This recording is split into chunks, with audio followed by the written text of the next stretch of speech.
Hello, welcome back to SodbusterLiving, and today I have someone new on my channel. This is my husband, David. I asked my husband, David, if he would come and kind of talk about the things that we would want to tell our children in regards to financial things. Different. What we wish we had known either individually or collectively before We started out. before starting out, either working individually or starting out getting married, or just being on our own before getting married.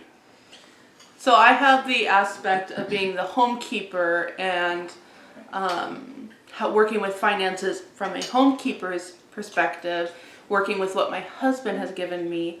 But now we have this perspective of you're the provider. And so you're going to have not a completely opposite idea of how finances should work, but a different mindset because you have to provide for the family. Whereas I'm taking the bacon that you bring home and making the bacon work for what our family needs. So there's two different perspectives here. And I would like to mention at least 3 caveats before getting into the actual things that I wish I would have known before I got out on my own into the workplace, into the marriage relationship, courting, marriage, children. And the first one is no matter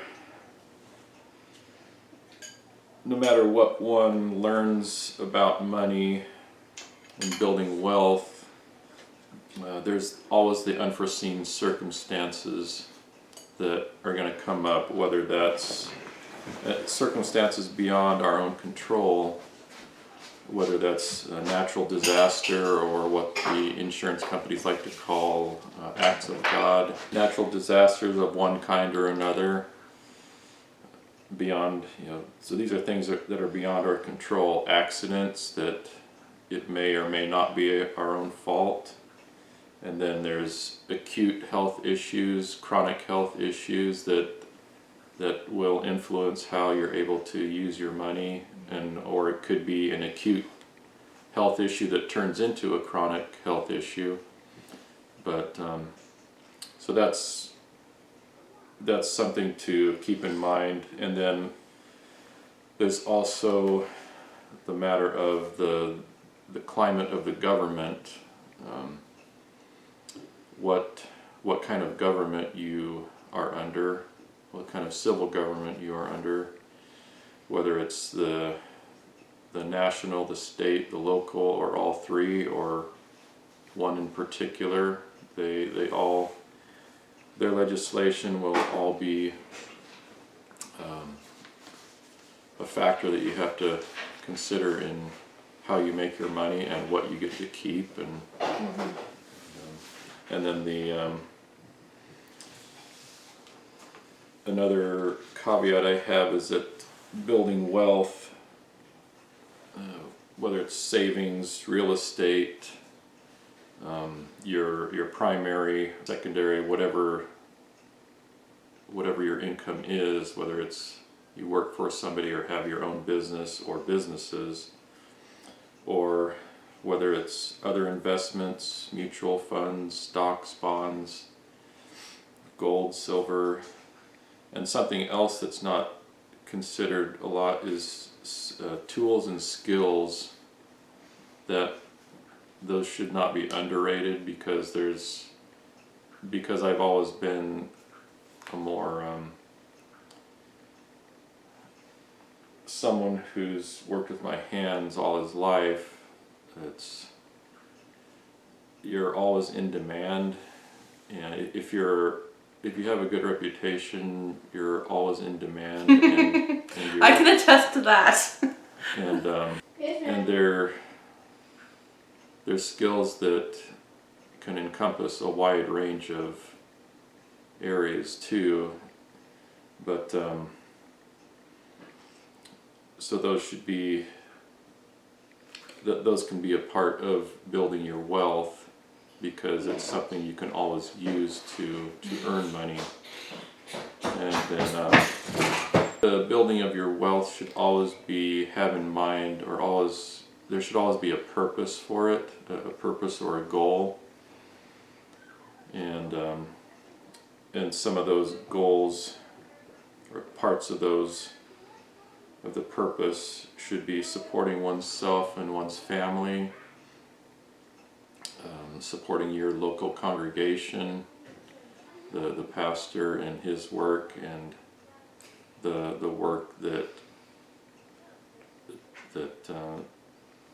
your particular congregation is involved in, helping the fatherless and widows, and helping anyone else in need as you are able, in whatever capacity that you are able to do. Because building wealth is not just for the purpose of having a stack of money in your bank account or wherever you may have it delineated. And then the third caveat, which is probably the most important, is that everything belongs to God. There's no, this is mine and I can do with it whatever I want to. It involves stewardship and wisdom. Whether it's your house, your possessions, money, investments, land, children, if any. Everyone is a steward, and it's whatever you have, you're entrusted with it, and everything you have should be used to God's glory to the best of your ability. So my caveat here is, when I have a mindset going off on these different ways, this is why God gave me this guy to kind of help reel me back in, because he's got kind of a more purposeful mindset, whereas I can start going on all these little side routes, and you're just like, no, let's go back over here and let's continue this way. So that was my caveat too. Like all of the money talks that I have, and even teaching the children, and even some of the videos that I have done about money, I can start going on off all these little tangents or side routes with money, and then you kind of say, hey, no, let's bring it back to this is the purpose. We can't do everything. We need to keep it going on this route. And as a leader of your family, that's kind of your role. Yeah.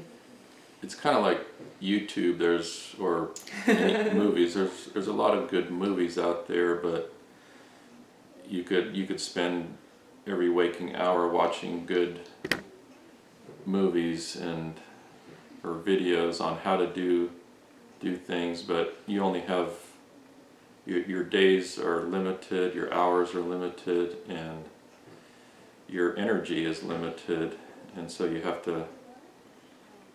to choose what you invest your time in. Yeah, and what you have to break it down to what you want to spend your time with, and there's going to be some overlap. So as far as actually earning money,